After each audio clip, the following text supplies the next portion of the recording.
Alright, what up guys? Welcome back to Mammoth 4runner.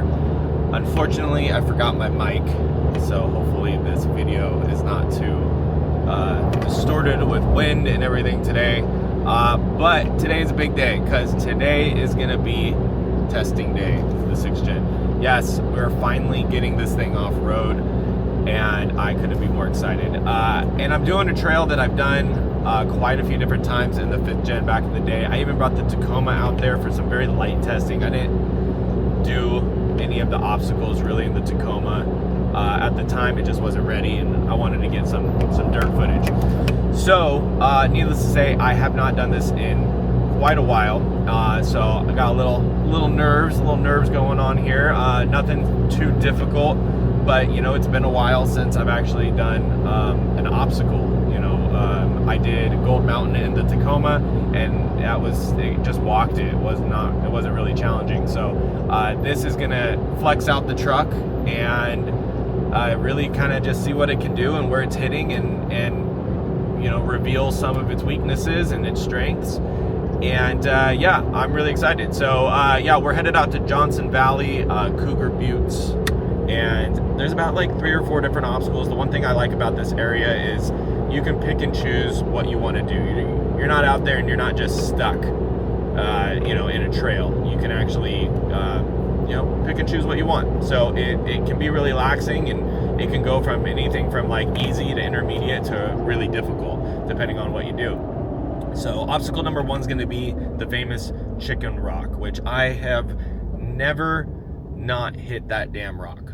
There's a rock there, that's why they call it Chicken Rock, that everybody tags with their tailgate or their rear bumper or whatever it is. It's just how you turn into it, just naturally swings the truck and it hits it. So we'll see with this high clearance bumper and that departure angle though.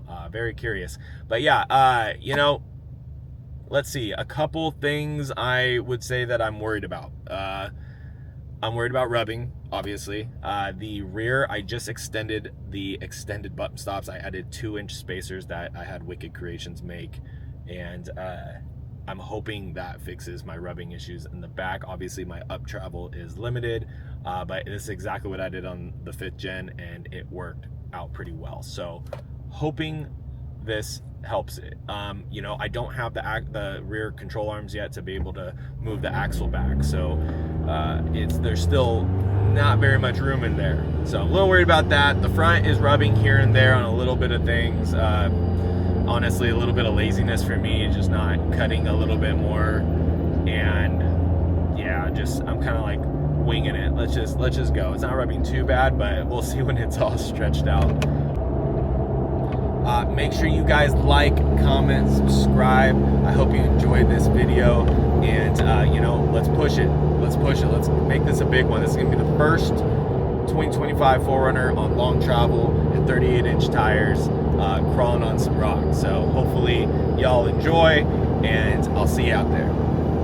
All right guys, so we're over here in Johnson Valley at Cougar Buttes, and we got the crew. Unfortunately, we are missing our solid axle 5th Gen new Inworks. They had some kid issues, so, but we got Bronze Taco, we got Kyle, I just met this guy, love the Toyota, then we got Daniel in the Jeep, and of course we got the 6G.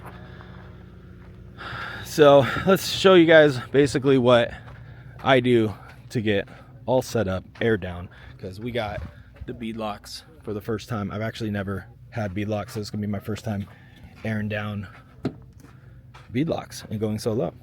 So we got Morphlate, we got the air hub here, I got their hoses, compressor for airing up later, and I use these hoses to air everything down. Their air hub is super cool. You can basically set the PSI on this thing to what you want it, and it'll automatically bring it to that PSI. Try to open this. Bam. So air hub, Morphlate, check them out. And I got all my tools, all my basic stuff. We are on 38-inch Nitto trail grapplers with our lock off-road wheels, and these are the Invader bead-locks. And first off, just so I don't forget, on our locked off-road shocks, I go ahead and stiffen everything up. So for on-road mall crawling, you're gonna want the shocks nice and soft so they're comfortable, And off-road, you want them nice and firm so you're not bottoming out and all that good stuff. It makes the ride a lot more better. You'd think it'd be the opposite, but it's not. This allows you to flex a lot more. And like I said, no bottoming out. So I do this first, make sure I get everything, don't forget anything.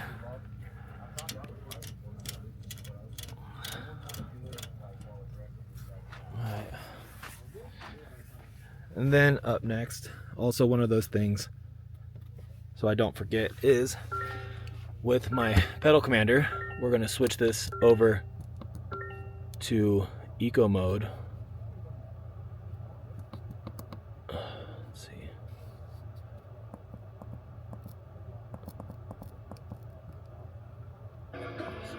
So we got eco mode. We'll put the acceleration. Alright, so now we got eco mode. We'll put up the acceleration a little bit, or the throttle. And that is your crawl mode for pedal commander. Alright, let's get the air hub. Air this baby down. That's your bumper. Driver. Okay, come up.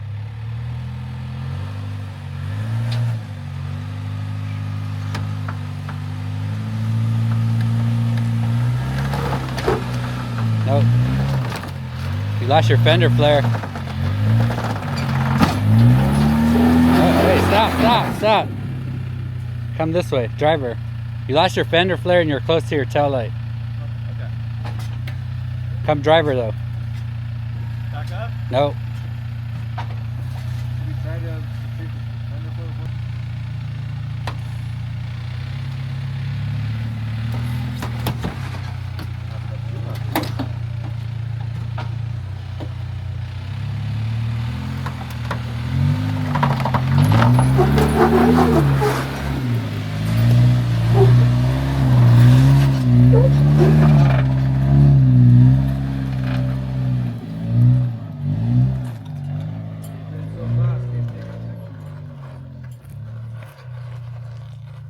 That thing sounds like a fucking train. Right? It's stinky too.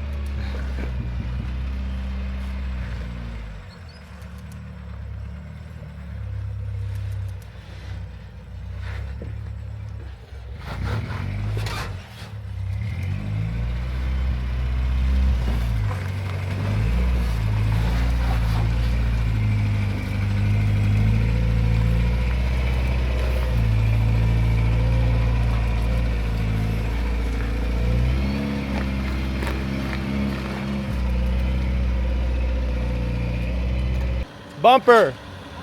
You're on bumper! You're on bumper! You're on bumper!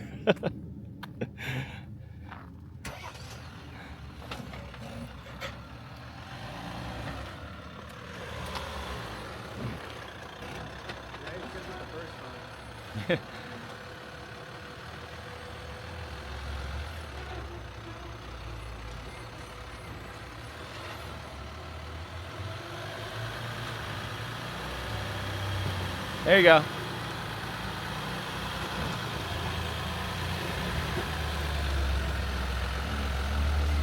It's cheating.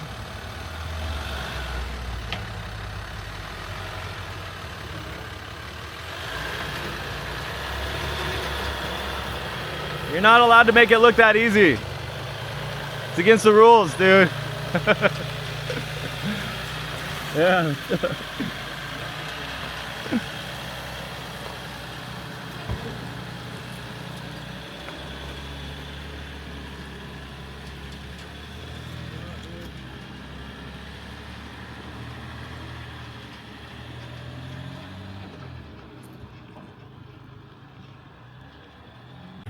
You're in 4 low, right?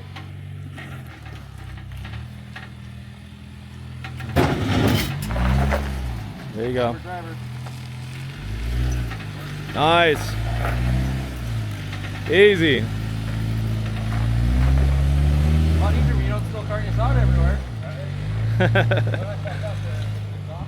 Rear bumper again, or exhaust. All right, guys, so far so good. Unfortunately, my drone is not working, so we're not gonna have drone footage on here, but just made it up Chicken Rock, got a couple scratches. I'll do a little quick walk around in a second. I did have a bit of a electronic issue when I was going up Chicken Rock. It bent a wire. My tire hit a wire that before this trip I was considering moving out of the way. I'm like, it'll be all right, and of course it wasn't. So anyway, it caused a whole malfunction. The four-wheel drive wouldn't turn off, and it started looking bleak for a second, but luckily we were able to fix it. We rerouted the wire, disconnected the battery, reset it, and we're good. So now we're headed on over to Cakewalk, the next obstacle over here. That's a popular just downward hill thing, and it's pretty it looks more intimidating than anything else, but it'll give us some cool shots. So far the truck though is handling fine. Lots of rubbing. Unfortunately, I've lost a fender, which I'm surprised because I cut those fenders so that that wouldn't happen, but of course it did. So you know, this is how we learn how the build's actually going to perform, you know. So after this we'll go back to the lab, back to the drawing board, and work on it a little bit more. So up next, Cakewalk. My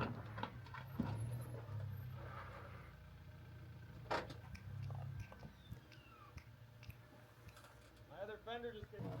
Yeah, let's take it back to work here.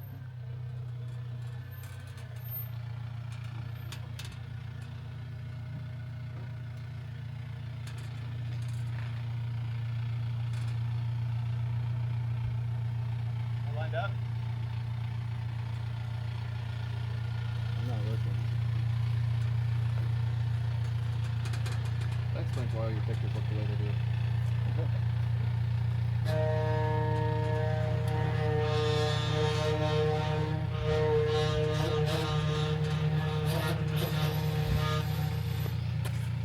Is that the noise a mammoth makes? Yeah. There's my toolbox. Let's see how bad this is. The car drain go on the bumper. Yep, I'm on it. Alright, me that one.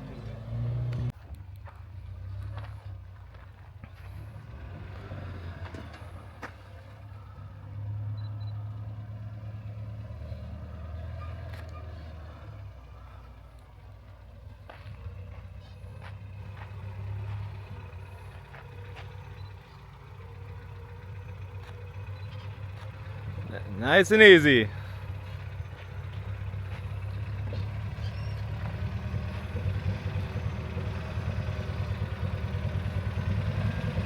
Slow down, slow down. There you go.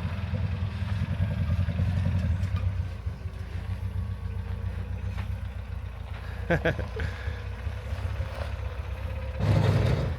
the scrape. There's the scrape.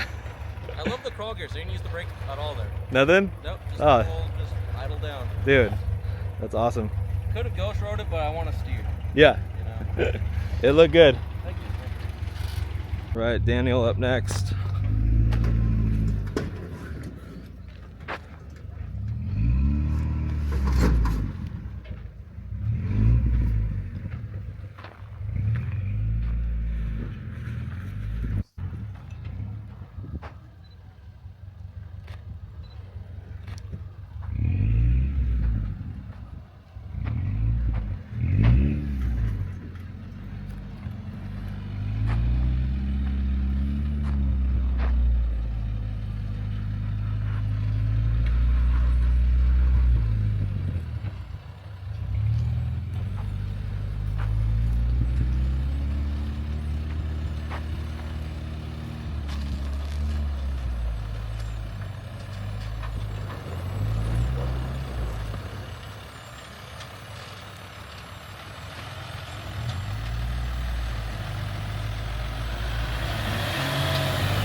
Just hold those brakes. That's all you got to do.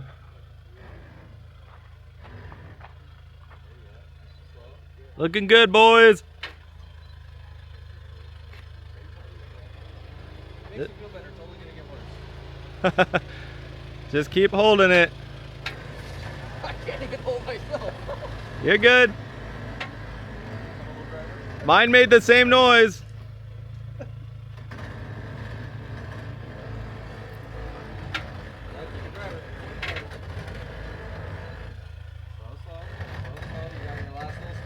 Yep, you're good. You're good. Touchdown. There you go. All done. Ride's over. You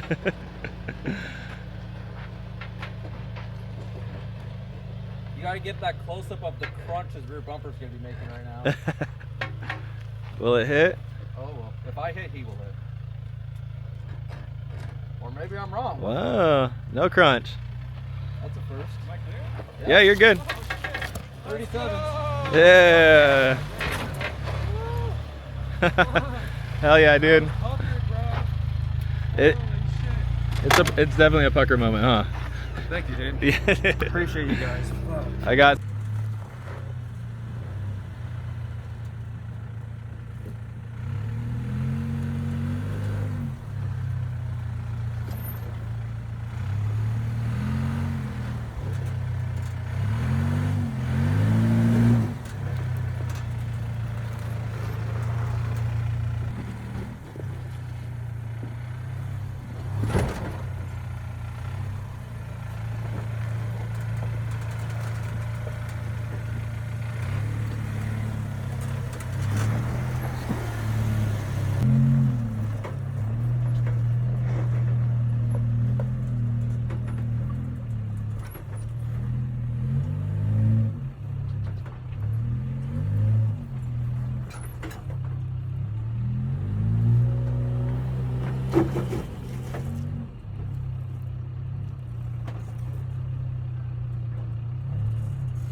The rock's in the way.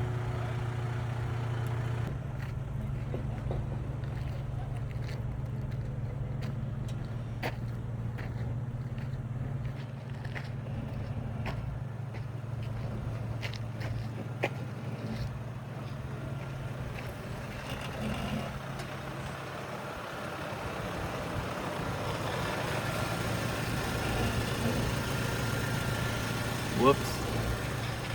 I kind of sort of broke my axle. Yeah, it came right out from the joint on the inside.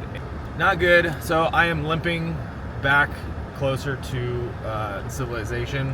We luckily Magneto, I brought a rope, I brought all my gear and everything, all that stuff. So he was able to pull me back, got me out of where we were. And now we're headed to the front, so I'm gonna jump out here in a second, show you guys the damage and what the hell we're gonna do to get home. Love it.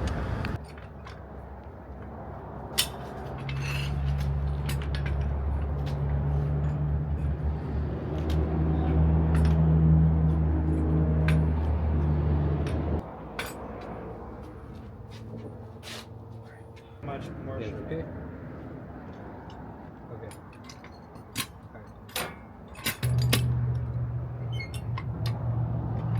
Look it up.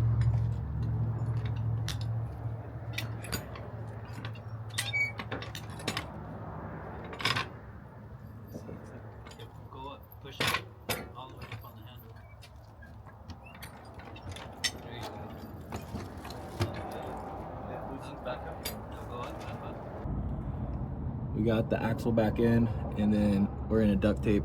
I'm gonna duct tape the shit out of it. Limp home. All right, so we're waiting for Magneto to air up. I just got done airing up. This is my solution, a duct tape boot. So we popped the axle back in.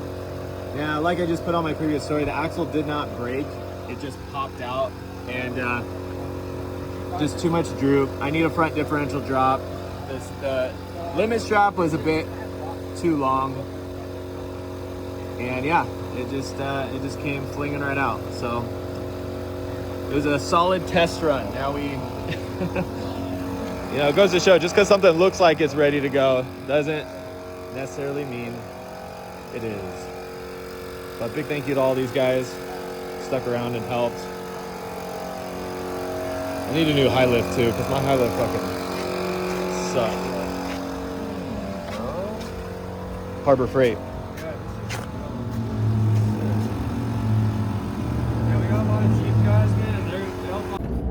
All right, guys, so that is a wrap.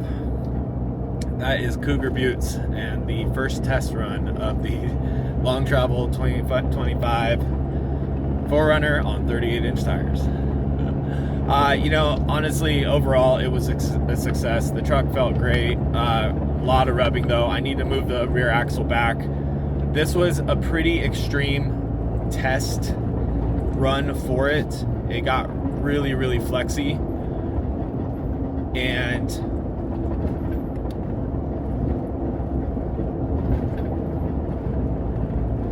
it got really, really flexy, and it showed a major weakness. And the axle itself did not break. It actually popped out from the inner CV, and yeah, it didn't break, thankfully. So I just need an inner boot, the whole inner core area, because the whole thing popped out. But you know, I already called Wicked, talked to them. I need a front differential drop, and I could go ahead and adjust my straps a bit more so I'm not drooping so much when all flexed out like that. But yeah, that was the point of the trip, right? Look at the strengths, look at the weaknesses, and they were exposed, and now we're going back to Wicked in a couple days. I'll have him fix the axle, send it over to the axle guy, and slap it back on. And then he did tell me he's in the middle of developing a front differential drop. So hopefully I can get that here relatively soon, and then get back out here, or probably go up to a trail in Big Bear. But yeah, this trail really gets you flexed out. So I mean, I was rubbing quite a bit in the back. I could not keep my fenders on for the life of me. So, but overall, it was a good time. It was good to get the adrenaline going. I had fun on Chicken Rock. I got some fresh scratches on the new bumper, first scratches for the 6G, and you know, really got to just play with it and break it in, pop its cherry, and on one of the funnest off-road trails that I know. It's funny because the obstacle I was doing, I've actually done quite a few times in my old 5th gen, but you know, the 5th gen I had for 6 years. It was pretty dialed in as far as, you know, the trail time it's had, and I knew exactly what to expect with it, where it was rubbing, where it was, you know, whatever. I mean, I had a front diff drop on it, I had the limit straps on it, I had all of my stuff on it. So, you know, that was I was kind of comparing it to going up that obstacle and not really thinking twice about it. But you know, the biggest weakness that was exposed was that you know, just a little too flexy, and the IFS did not like it. So I hope you guys enjoyed the video. If you have any questions, comments, concerns, make sure to like, comment, subscribe, all that good stuff. Help out the channel. And hey, I'll see you guys on the next trail for the redemption. Peace.